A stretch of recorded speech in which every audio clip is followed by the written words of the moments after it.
Yo, what is going on, guys? It is Nate here, and I'm bringing you a start of a small series that I'm going to do, and I'm going to hopefully finish it up before Advanced Warfare. And it's going to be the good and the bad that all the Call of Duties have done up into Advanced Warfare. Now, I am going to do a video on Advanced Warfare. Of course, by the time that video comes out, I wouldn't have played the game yet. It's just going to be from the stuff that we know from the trailers, from the developers, just speculation and all that stuff that has been confirmed. I'm going to say the stuff that I think is going to be good and the stuff that I think is going to be bad. Now, the stuff that was good in COD 4, you really have to compare it to Call of Duty 3, and no one really pays attention to that game. It was made in, I believe it was 2006 by Treyarch, and it was for the Wii, the PS2, and the Xbox 360, and I think it came out on the PS3 a year later, if I'm not mistaken. And if you don't know what Call of Duty 3 is, I recommend that you go back and watch a gameplay of it, and I'll have one in the description for you. It's by one of my favorite YouTubers called The Relaxing End. He does do a lot of like zombies and survival stuff, but he does have a good Call of Duty 3 gameplay, and you can get a feel for what it is. And if you look at it and then compare it to Call of Duty 4, there is a huge difference. And Call of Duty 4 just made some huge strides. They took a lot of risks, a lot of chances, and they got a lot of it right. For instance, I mean, just right off the bat, your HUD in Call of Duty 3, it looked like the Medal of Honor HUD. I played Medal of Honor before I played Call of Duty on like the GameCube and stuff like that. And those were great games, but the HUD was kind of like this weird compass thing, and it wasn't very good. And you go to Call of Duty 4 and you have, the modern day mini-map. And, it's really easy to see all your teammates. It's easy to see where you are and the enemies are. It's easy to see where all the buildings are. And, that's just going to be kind of a theme throughout the Call of Duty 4 game, I guess, is the things that were introduced or made better in Call of Duty 4. They continued on, up until today. For instance, like I was saying, the minimap. And then other things that Call of Duty 4 did right. They introduced a lot of perks. They had just your classic perks like stopping power, sleight of hand, steady aim, deep impact, dead silence, all that good stuff. And just thinking back to it, that's just like a huge part of Call of Duty today. And, without perks, everyone would be kind of going slow. It's not really, your game anymore. You don't get to play your type of style. And Call of Duty 4 just really invented, your own type of player. And that brought out a lot of different types of people. One huge one was the snipers. Well, it wasn't huge back in the day. YouTube was just really starting out for Call of Duty or video games in general. A lot of people were playing Halo because, Xbox Live was just so big back in the day. It still is now.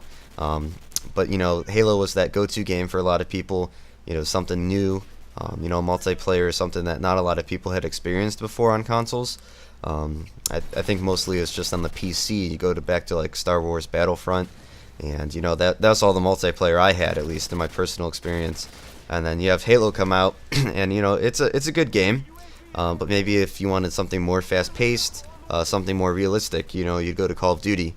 And then just the hit detection in that game, the time to kill was all pretty balanced in my opinion. If you threw on stopping power, if you weren't using stopping power, you're kind of at a disadvantage. And that was something that they did get wrong in my opinion, was the perk balance, because there's so many perks that you just had to use in that game. Like the stopping power or juggernaut, and you had to do one of those, and if you didn't, then you're at a huge disadvantage. But the variety was definitely there. And something that I honestly think that they did not get wrong, and a lot of you are going to argue, I don't think that perks like Martyrdom, which would later become Death Streaks in Modern Warfare 2, I don't think that was a big problem. And if they had introduced it, relatively, let's just say they introduced Death Streaks or something like that in Advanced Warfare, for as big as Call of Duty is now, that's going to create a huge uproar. No one's going to like it. It's cheesy, it's cheap, it's unfair. But back in the day, no one cared about something being fair. A lot of that fairness and balance stuff comes from the YouTube community, and they have a lot of feedback, and they like to yell. They're the most vocal crowd towards the developers online. But back in the day, at least in my opinion, I don't think it's a big deal. It's just kind of fun in games because it's something new that you've never tried before. And someone dropping a grenade out their butt every time you killed them, it was, for me when I played, it was fun. Especially if I was playing with a friend. You could hear me like screaming, trying to run away, and then I'd just get blown up, and I would laugh about it, and it was a pretty good time. And Something else that they did absolutely totally right was introducing the kill streaks. And the kill streaks in this game were the UAV at 3 kills, the airstrike at 5 kills, and a helicopter at 7, and that's it. You know, there's no lodestar, there's no swarm, there's no Moab. It was really simple. You couldn't change it up. That was kind of something lame that you couldn't change your kill streaks, but that's something that Modern Warfare 2 changed. That's on a different video.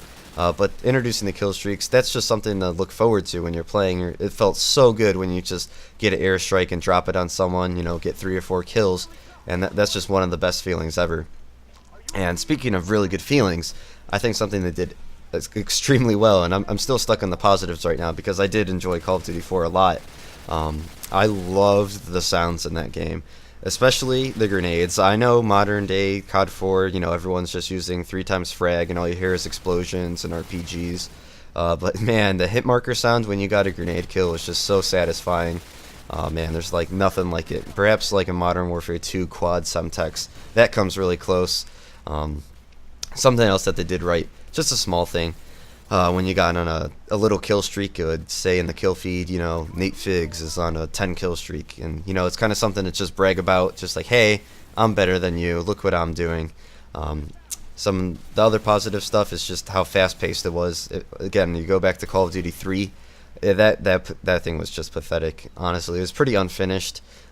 It did have vehicles in it, and you know it was kind of fast-paced if you're riding around on a motorcycle and stuff like that. But you know, other than that, it was a kind of a slow game. A lot of bolt action, single-shot weapons, kind of like World at War. But, oh yeah, speaking of World at War, I don't think I'm going to get a gameplay for that game, just because it's so hacked, and I really doubt that I can even go positive in that game with the terrible connections, and everyone using MP40 jug, and, you know, hackers and stuff like that. So I do apologize in advance. But yeah, some of the, I guess, controversially good things, if you didn't know, Call of Duty 3, I think it was a 24-player server. You could have a 12 on 12, and if you're in a private match, you know, you could double that, go up to 48, 24 on 24. And the maps were huge, so it's not a big deal. And Call of Duty 4 decided, you know, they're going to scale it down, go 6v6 or 9v9 for ground war. And that's a huge risk, but it ended up that it worked out. You know, they scaled down the maps. They made them like tight corridors or long ways that you could snipe, and, you know, the flow was just really good with the maps. Now on to the bad stuff, which I'm really going to have to think about for a second. Alright, so one of the worst things about Call of Duty 4 was the host. And I think we all know that if we've ever played the game. The host was pretty much unkillable if he had any amount of skill. Because in, you know, way back in the day, if you had host, when you shot first, you shot first. And, you know, the enemy definitely knew it. The host had the advantage on any, you know, head-to-head gunfight. The only way to kill him was to get, you know, double team him, get a lucky headshot, or shoot him from the back. And, you know, another horrible thing about the host was that there's no host migrations. And going back all the way to Call of Duty 3 again, you know, even Halo, I believe Halo 2 and 3 had host migrations. But, you know, as soon as the host decides he wants to leave the game, too bad, whatever the score is, that's the end of the game. So the enemies can go up like 2-1, and then the host quits and you lose. And there's nothing that you can really do about it. So there's always that. And then, of course, the lethality of the grenades was always horrible, especially when they had on Sonic Boom and 3x frag. But trolls will be trolls, and, you know, it is what it is. There's people like that in every single Call of Duty. And one of the least favorite things when I go back to Call of Duty 4 now, it didn't bother me when I first played it, but when I go back now, it's just like the lack of attachments. There's really like a red dot, an ACOG, a silencer, a noob tube, and a grip, and that was pretty much it. But yeah, anyway, that's just my opinions. Let me know what you think. Next one will be about World at War. Like I said, I don't know if I'm going to have gameplay of it. I'm going to try, but, you know, if I go like 20 and 10, that's not something that I really like to post. So hopefully I'll get a gameplay, but if not, I'll just put on some Black Ops 2. And you'll have to pretend like it's World at War. So anyway, thank you guys for watching, and I'll see you guys on the next one. Peace. Oh, and I also did forget, I know that there's a lot more that could be on this list for the good and the bad, so when I think of them, I'm going to put a little mini list of stuff that I missed in the description if you want to check that out after the video is over with. Anyway, that's it, guys. Yeah, I swear I'm done this time. Bye.